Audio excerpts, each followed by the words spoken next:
So it's truly an honour to open this conference today, and I'm particularly encouraged actually by this invitation to examine the history of religious freedom, because I think it sets the stage really well for our subsequent papers on the current situation.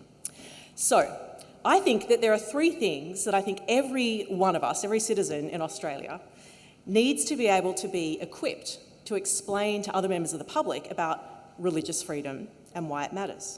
So in other words, I think we need to be able to be equipped to explain these things to those in our workplaces, our communities, our schools, our congregations, and so forth.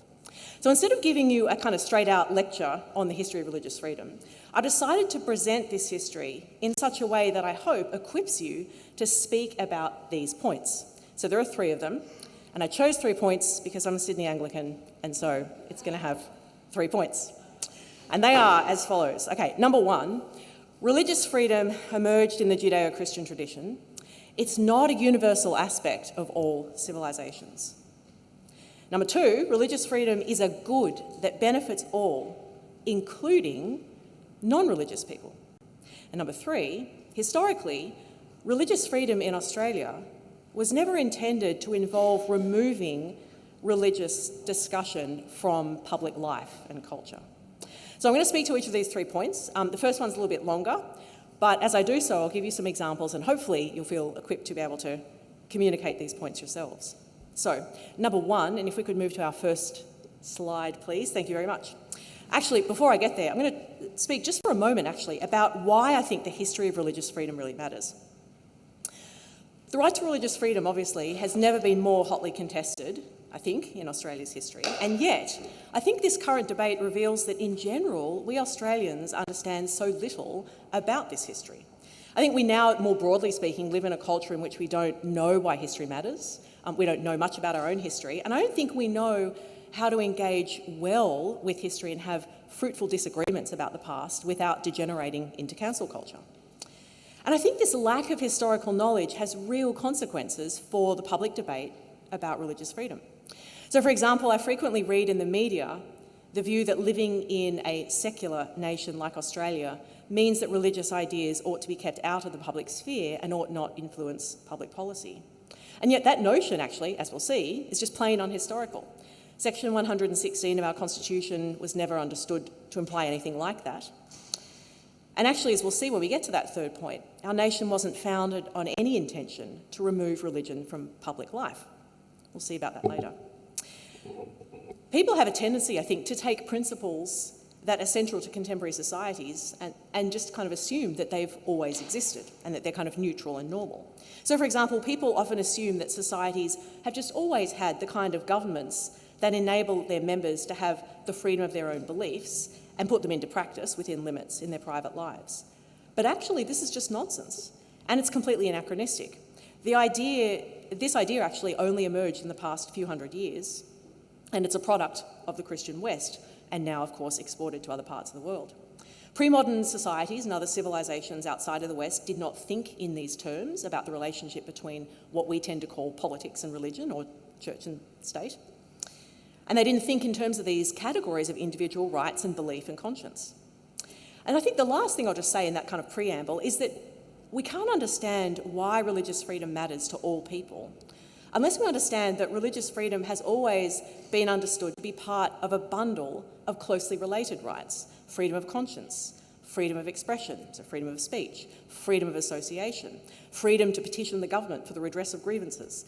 So you can't effectively isolate religious freedom from these other rights. So if people care about these rights, then they ought to care about the freedom of religion. But I think it's actually only through understanding the history of religious freedom that we can see this. And so now we can start with our first point. Religious freedom emerged in the Judeo-Christian tradition. So ideas of what we now call religious freedom first developed in early Christian thought, and they're premised on the biblical conception of the human being who possesses inherent value, the capacity to worship, and, importantly, the faculty of conscience.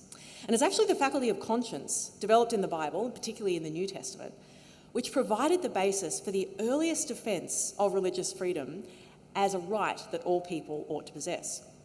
There are actually other ideas of conscience spoken about sometimes in the ancient world, particularly in Greco-Roman culture. So Socrates, right, famously is put to death for his conscience. He drinks the hemlock.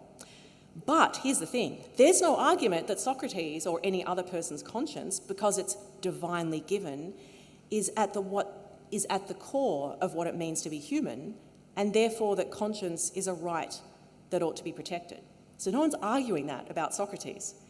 And so herein lies the vital difference between the idea of conscience in the Judeo-Christian tradition, in the Old and New Testaments, and its appearance now and then in Greco-Roman philosophy. It's only in the scriptures that we find this idea that conscience is universal to all humanity because it's God-given, right? It's part of our truth-seeking capacity. And it's this premise which is actually necessary to the development of the idea, therefore, that conscience ought to be protected.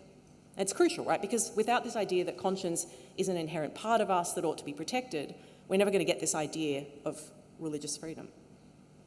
Unlike any other religion, the followers of Jesus of Nazareth were not defined by any particular ethnicity or secular group. Christians are sent to live in the world, but they don't belong to it. That's the language of John's Gospel. So theirs is a corporate life that is conceived of as being independent of the state, right? So independent of government and of earthly power. Moreover, the Bible claimed that all distinctions between people, right, so class, ethnicity, gender, and so forth, had no bearing upon each human being's ultimate value as persons created in God's image. This kind of idea is baffling to the Romans because it's completely anomalous. In fact, it's completely without precedent in the ancient world, right? So where other religions are based on ethnicity or geography or politics, for want of better terms, the fact that Jesus Christ is sent to offer redemption and membership of God's family to all nations and to all peoples means that the body of the church is conceived of as being above all of these earthly distinctions. After all, it involves believers or followers from every language, tribe, class, and nation. And this is no small part of the reason, actually, why conscience becomes central to the Christian faith, right? It's early on, it's its defining feature. In the Jewish scriptures, we're struck, and indeed it's so hard not to be moved, by the constant refrain that Yahweh desires the heart. Psalm 51 puts it so memorably when David cries, "You do not delight in sacrifice, or I would bring it. You do not take pleasure in burnt offerings. My sacrifice, O God, is a broken spirit and a contrite heart you will not despise." This intimate concern that Yahweh has with the heart, the soul, the conscience, is so radically unlike what other religions concern themselves with. So in the New Testament, Jesus' ministry makes clear that God desperately seeks the lost who know they're deeply broken and that they need a saviour. And so this is why the church has a following not based on any of those kind of secular groupings that we talked about, but rather a following based on faith. This is why conscience is central in the way that it simply isn't in Greek and Roman philosophy, or indeed anywhere else in the ancient world. And this is why the Gospel of Matthew records Jesus commissioning his disciples, right, telling them to go out and make disciples of all nations. But how do they do that? They do that through persuasion, through teaching, right, through getting at the conscience.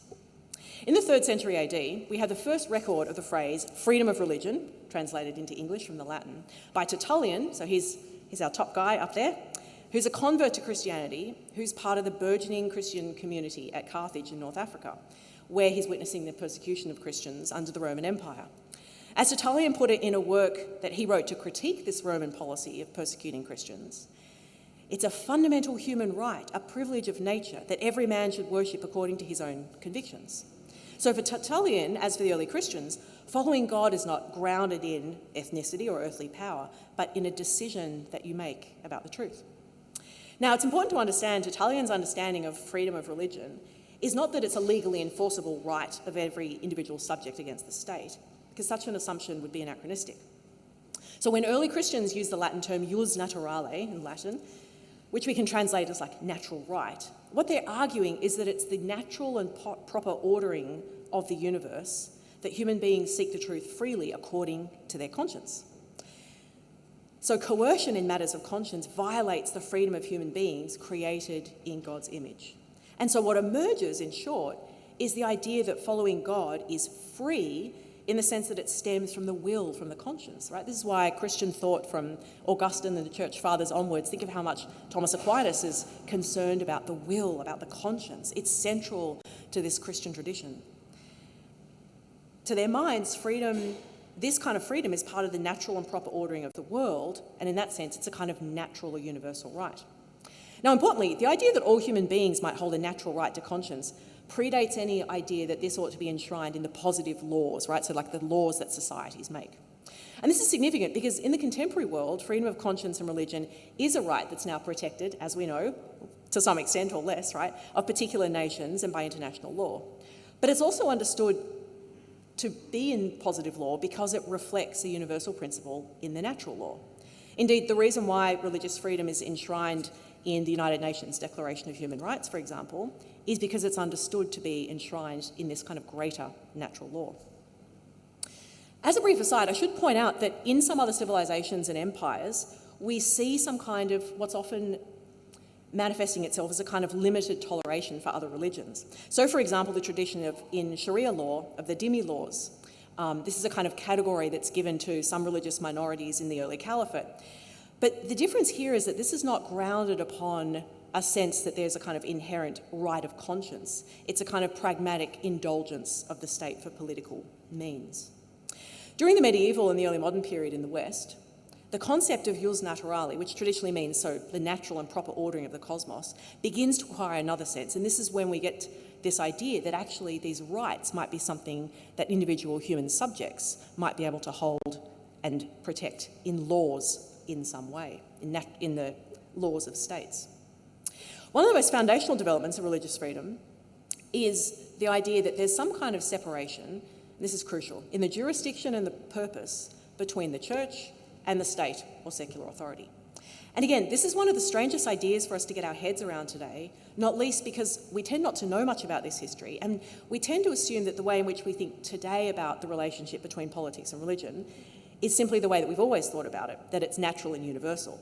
And so what I'm about to say actually is one of the things that some of my students find most difficult to kind of get their heads around, which is that this is just not the way it was in the early modern world.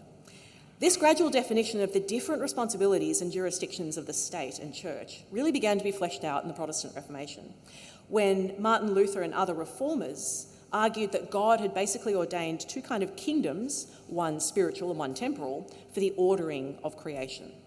And incidentally, these categories are based on the theological distinction between secular and sacred, right? The earthly city, the saeculum, and the heavenly city. Augustine articulated these in the City of God. And I say that because my point here is that it's actually Christian theological categories, right, the secular and the sacred, that are historically at the heart of these much later ideas of church and state, having different realms. For Martin Luther, these two kingdoms have different responsibilities. The proper jurisdiction of secular rulers extended no further than, I'll quote Luther here, the body, the goods and outward earthly matters. In fact, Luther argued that rulers are incapable of judging spiritual matters for faith and religion because faith, Luther explained, resides not in the body but in the heart, which cannot be reached by the swords of kings and princes. Right? How central that idea is to the modern West and to freedom of religion, that faith resides in the heart, which cannot be reached by the swords of kings and princes. Without that idea, we don't get religious freedom.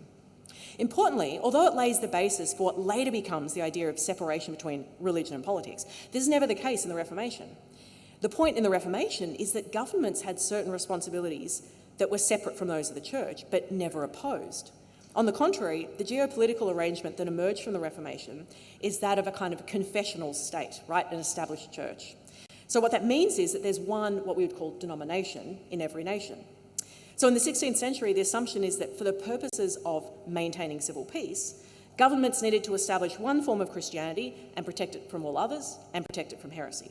The Latin phrase to describe this standard situation is cuius regio, eius religio, so his kingdom, his religion. And this is absolutely standard in the early modern Western world. The distinction between sword and spirit separated government from the church, but there's still one official church in each state. Indeed, the extent of the established church's power to punish heresy and maintain orthodox religion is a matter of considerable debate. And this is the context in which ideas about religious toleration develop. And toleration is about how the state treats those who did not, in their conscience, adhere to the established church. So this is when you get the first kind of arguments for toleration. And this concept is actually a really radical one in the 17th century. John Locke's famous letter concerning toleration was so radical when he published it that he published it anonymously. So what religious toleration means is that there's a kind of non-punishment for religious dissenters. So it's not religious freedom as we understand it, precisely because the state is confessional. And this is significant because basically the Reformation gives birth to the phenomenon of religious pluralism, right, in some senses, the phenomenon of the modern world, in which states find within their boundaries a plurality of different beliefs. Because remember, before the Reformation, there's one church in the West, and it's the church whose bishop is at Rome, right? So the Reformation creates this problem of religious pluralism, but also the idea of religious toleration, because there's this idea that the state won't compel belief. So it may be able to compel outward obedience and restrict what churches could meet, which it does, and who could hold public office and so forth, which it does. But the idea is that it can't compel the heart, the belief. Okay, the modern idea of the secular liberal state, so that is a state where there's no particular established religion or denomination, emerges so recently, historically. It was the United States which was the first nation to disestablish religion completely at law. And even in the USA, that kind of term, the term secular, can be misleading in the sense that the Constitution was never intended to eradicate religion from public life, but rather enshrine no particular established church so that they could actually have a proliferation of religious beliefs in the private realm. And the marketplace of ideas is the term that's often used. So in short, it's actually about promoting the freedom of religion in the public sphere. It's about ensuring that the government doesn't impinge upon religious freedom of minorities. And in fact, when we read that famous First Amendment to the US Constitution, adopted in 1791, we see this, and we also see, by the way, the right in which the freedom of religion is actually inextricably linked with that bundle of rights I mentioned earlier. So listen to the First Amendment. Congress will make no law respecting the establishment of religion or prohibiting the free exercise thereof or abridging the freedom of speech, of the press, of the right of the people peaceably to assemble and to petition the government for the redress of grievances. This presupposed that there existed natural rights which were endowed to humanity by God. And James Madison, who authored the First Amendment, was clear that this was the case. So we now use the term liberalism to describe this tradition of conceiving of governments as having no particular official religion and protecting citizens' private rights to their own private religion, of which freedom of conscience and religion are central. And basically, with the exception of France, which has its own particular tradition, the modern liberal state in the West, especially in the Anglophone world, was never concerned with removing religion from public life per se. And this brings us to our next section, point 2. Thank you very much for our second slide there. There we go, which is about Australia. So, in Australia, religious freedom was historically not about excluding religious discussion from public life. In the 19th century, in our colonial history, actually the concern is to avoid descent into denominational conflict. It's not about eliminating religion. Actually, on the contrary, religion, Christianity in particular, was understood to be a force, an absolutely essential force for social good. The famous Church Act of Governor Burke in 1836 actually gave funding to any Christian denomination, including Catholics, to support the building of churches and the schools that the churches ran, because the churches were the ones running the schools. It paid stipends for ministers. Churches educated children, they cared for the sick, they ministered to the poor, they set up the first women's refuges. And this is the prevailing sentiment in 19th century Australia. The idea is that the churches were good for Australian society and that the primary concern in public life was not to eliminate Christianity, or even religion more broadly actually, but rather to minimise sectarianism, so to enable people of different faiths to contribute to building this new society. So, for example, the flourishing newspaper press in colonial New South Wales was ecstatic when, in 1829, the British Parliament passed the Roman Catholic Emancipation Act. And that act finally enables Roman Catholics full civil rights and the ability to vote and stand for public office, right? How late is this? 1829. In 1850, the first Jewish member of the British House of Commons, Baron Lionel de Rothschild, was elected. But there was a problem.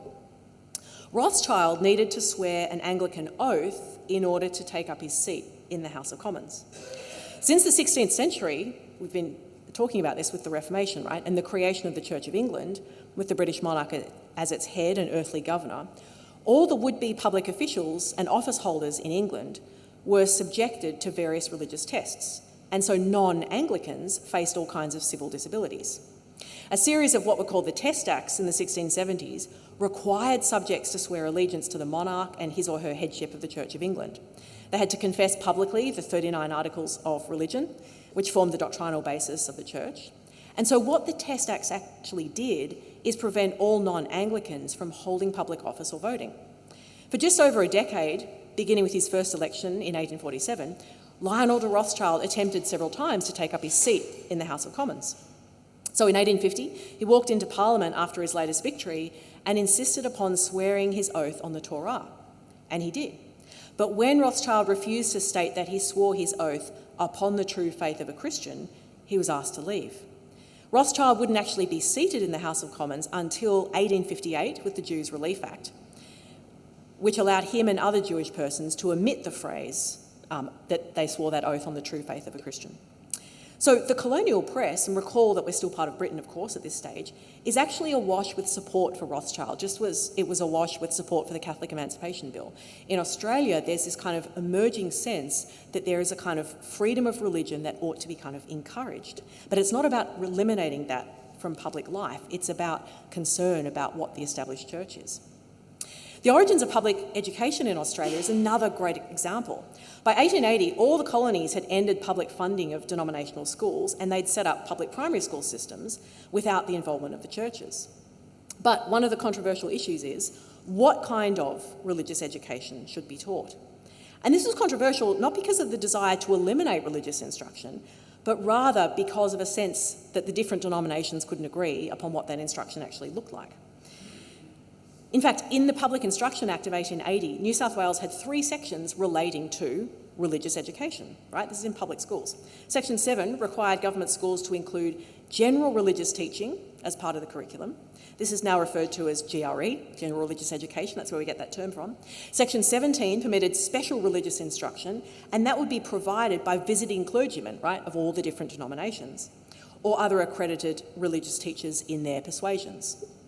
And Section 18 made provision for parents to object to their children attending GRE or SRE lessons. And so likewise, similar things happening at the Commonwealth level. When the Constitution's enacted, the concern is that the Commonwealth would not establish a particular denomination. Section 116 of the Constitution reads, "The Commonwealth shall not make any law for establishing any religion or for imposing any religious observance or for prohibiting the free exercise of any religion, and no religious test shall be required for the qualification effected for any office or public trust under the Commonwealth." In fact, the story about how Justice Higgins drafted that particular phrase is a good illustration of this, and we can talk about that if there's time for questions. There are many more illustrations of this, and obviously as the 20th century wore on, arguments about minimising the role of religion, and particularly the churches, in cultural life became more dominant, especially after the 1960s. But my point here is that it's important to understand that during the colonial period and during the first half of the 20th century and the foundation of Australia, there was never any sense or any intention by any sizable majority of people that our nation should somehow try to eradicate all religion from public life. Rather, the primary concern is to avoid the sectarianism that is kind of tearing at the seams of the British Empire elsewhere. Okay, and that brings us to our third point, which is religious freedom is a good that benefits all, even the non-religious. So what I want to do here is give 2 brief historical illustrations of how, in Australia, claims for religious rights have actually benefited a cross-section of the population, including non-Christian religions and the non-religious altogether. So the first is religious freedom has been used to benefit Indigenous Australians in their traditional spirituality. And actually, before I get into that, I should just preface that by saying that I should note the sizable percentage of Aboriginal Australians who are in fact Christians. But in 1927, a businessman brought to Melbourne a collection of sacred stones called Torangi from the Arrente people in Central Australia. And it soon emerged that the stones were probably stolen and were of considerable religious significance to the Arrente people. And so there were calls to give the stones to a kind of museum, but then a public campaign emerges arguing that the stones ought to be returned to the Arrente people. And at the forefront of that campaign are several evangelical Christians, including the Ngarrindjeri leader David Anayapon, so Indigenous man, Christian, the Anglican Archbishop of Melbourne, the evangelical Harrington Lees, and John Henry Sexton, who was secretary of the Aborigines Friends Association. And so together with Yamba, another Aboriginal man representing the Arrente people, this group began to argue for the return of the Tarangi on the basis that Aborigines, like all human beings, were entitled, they had a kind of right to their sacred objects of worship. And the key claim is that Indigenous practices and places of worship ought to be afforded the same protection as Christian cathedrals. So when we analyse the arguments that were presented in that campaign, it's all through the newspapers at the time, it becomes clear that they're underpinned by the same basic premises and ideas. They're making these natural law arguments about religious freedom. And the argument is, in essence, that all human beings have a right to the protection of their sacred objects, and they're sacred because conscience is sacred. And so since Aborigines are human beings and the Tarangi in question are clearly kind of sacred objects, then they ought to be returned to the Arrente people as their rightful owners. It's actually unclear what happened in that particular episode and whether the stones actually were returned, but the point here is that there are basic natural rights, so the argument went, that all human beings have to their sacred objects and their places of worship. And they've actually been at the core of arguments that people from other religions, including traditional Indigenous spirituality, ought to be protected. And it's also the case, actually, and this is pretty interesting, that the first Indigenous land rights claim in Australia, the Yirrkala Bark Petition to the Commonwealth in 1963, argued that the land excised from the Aboriginal Reserve in Arnhem Land included, I quote here, places sacred to the Yirrkala people. Sacred, right? So in fact, there have actually been a series of native title claims which have rested upon religious freedom, effectively. And people actually, I think, don't actually realise this. The Wiradjuri Wellington Common native title claim, much of that land was handed back in 2007, and the Wallaga Lake Mumbulla Mountain claim, that's down the south coast of New South Wales as well, both included these kind of arguments about sacred burial grounds and so forth. Now, regardless of where anyone stands on native title claims and so forth, my point here is that religious rights and freedoms have actually been drawn upon by a cross-section of the Australian population. My second illustration is that the idea of freedom of conscience is actually a broad provision and now protects people whose conscientious positions on particular issues may actually have nothing to do with religion. And yet this kind of protection, like freedom of conscience, has actually grown out of and has been inextricably linked to religious freedom the entire time. So we now draw upon freedom of conscience provisions in almost every professional field. It's in my own field of academia. We have freedom of conscience provisions in the practice of medicine, in military service, and so forth. Conscientious objection to military service, actually, in Australia is a fascinating illustration. In 1903, the Australian Defence Act made a religious provision for conscientious objection to military service, so the provision is made on the basis of faith. And the language used in the 1903 Act is that it was for those whose doctrines of religion forbade them, quoting the Act there, doctrines of religion forbade them from military service. And yet, what we see happening in the two subsequent revisions of that Act, most recently in the 1939 Act, they remove the word religion such that the right to conscientious objection becomes just a right of conscience generally. So now you can be a conscientious military objector to military service without that having to be based on a religious provision. The point here is that here's freedom of conscience, which begins as a religious right, which we've seen, but it now applies to and it protects even non-believers. You can't separate freedom of conscience from freedom of religion, and we all need it. So I think this is a good point to draw our conclusions.